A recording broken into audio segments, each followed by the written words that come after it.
Wow. Hello, I'm Vander Ark. Nice to see you. I am so nervous. This is crazy. I do like 200 shows a year with a guitar in my hand. I don't get in front of people and just talk, and that's why this piece of paper is my pacifier to get me through this. And I know most of you, and that's probably the problem. They asked me to do this failure lab thing and come up and talk about my failures, and I thought if my dad were still alive, I'd just bring him up here and he could talk about it. Trying to keep him under 8 minutes might have been a problem. He still doesn't know how to drive a stick shift. You know, riding the clutch, whatever that means.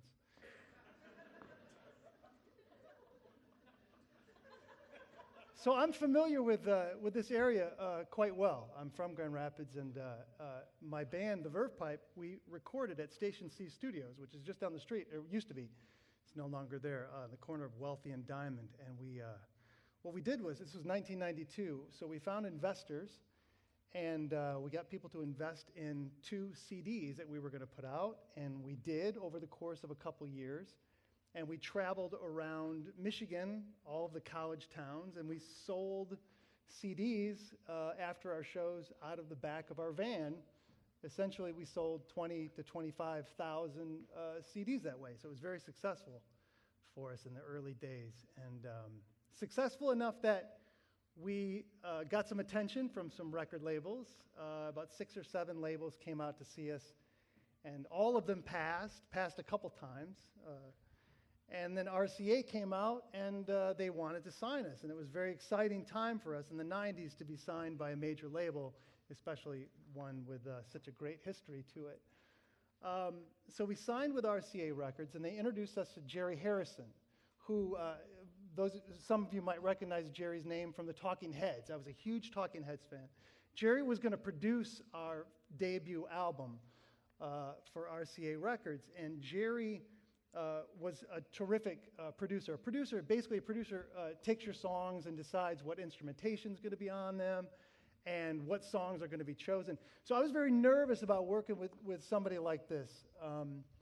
So what I did was I locked myself up in our storage space.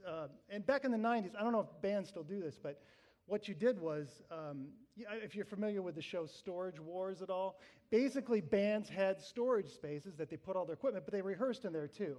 So there's hundreds and hundreds of these storage spaces, the sprawl of them, and bands would be in there jamming. Well, I locked myself up in this storage space, and I ate there and I drank there, and I slept there for 10 days, and I did nothing but write and record demos for this first album.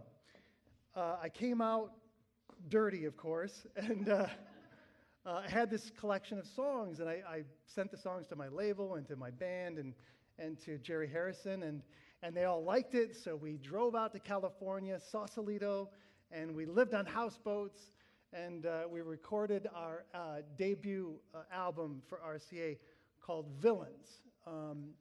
It was an amazing time for us, recording in the California sun. When Villains was released, it did really well. We had 4 top 10 hit songs, including a #1 song called The Freshman, which still pays my mortgage over here in East Grand Rapids. Thank goodness.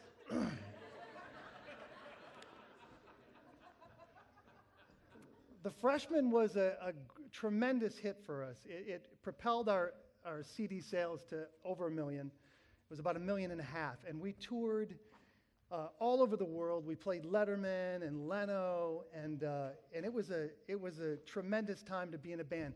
But there was always that fist coming down on us, the knowledge that we knew we had to follow this up at some point. We could not live on this album forever. Now, the second album for a band, for a major label band, especially if your first album is successful, is the most crucial for that band. It's a make or break situation. You either have a successful second album and you're catapulted into superstardom, or you're forever known as a one-hit wonder. So it's a tremendous, tremendous amount of pressure. Now, I wanted to establish ourselves as a real rock band. So I decided that I wanted to talk to a producer named Michael Beinhorn. Now, Michael Beinhorn had worked with Ozzy Osbourne in the 80s, had nothing to do with our band, that's for sure. But he did produce a great album by a band called Soundgarden called Super Unknown, and I thought the album was brilliant. I met with Michael, the band met with Michael, and the guy is a genius. Speaking to him intellectually, I knew that he was going to understand I was a lyric guy. I appreciate the written word. But with that genius comes crazy. Idiosyncratic behavior, I guess. I'll give you an example. We're going to record at the Hit Factory in New York, one of the greatest studios in the world. Budget was $300,000, which is pretty average back then, especially to make a CD. The first day I go into the studio to work with Michael Beinhorn, I'm all excited.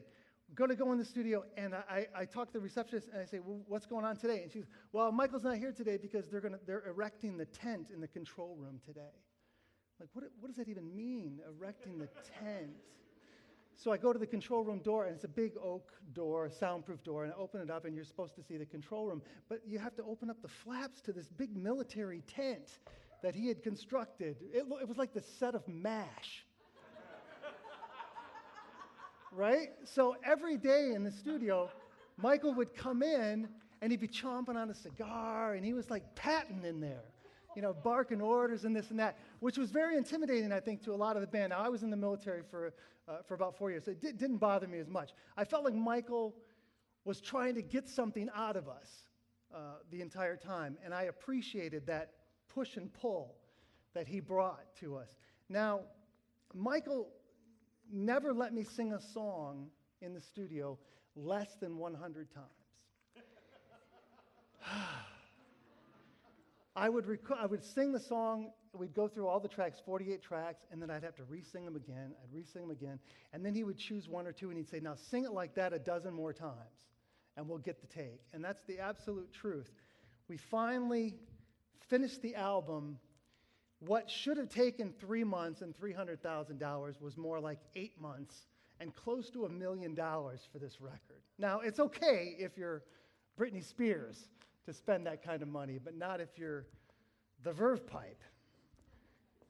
The album was released, and when you release an album, at least a second album, you hope that the people that bought the first album will can't wait to get to the record store to buy that album.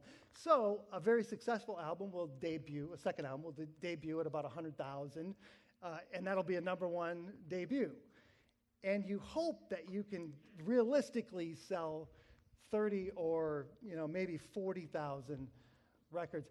Our album, when it was released, sold about 7,000 worldwide.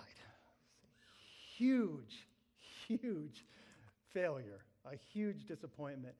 And canceled tours and canceled appearances. I was heartbroken because we were actually bumped off of Saturday Night Live.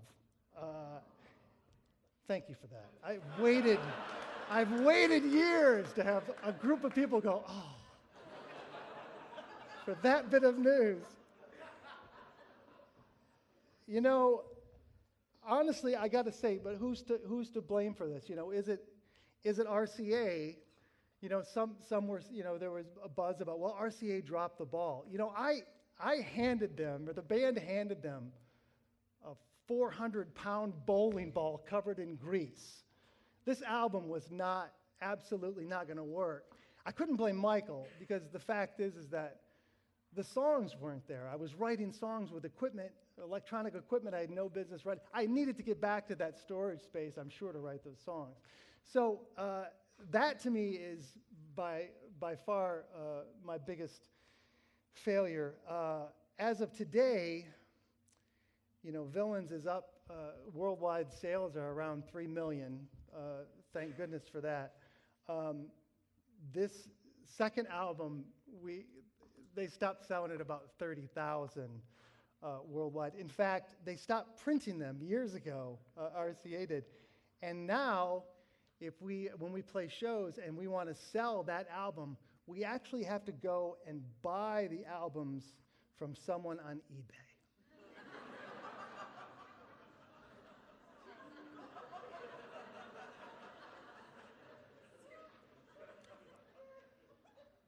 thank you for having me. This felt really good to get off.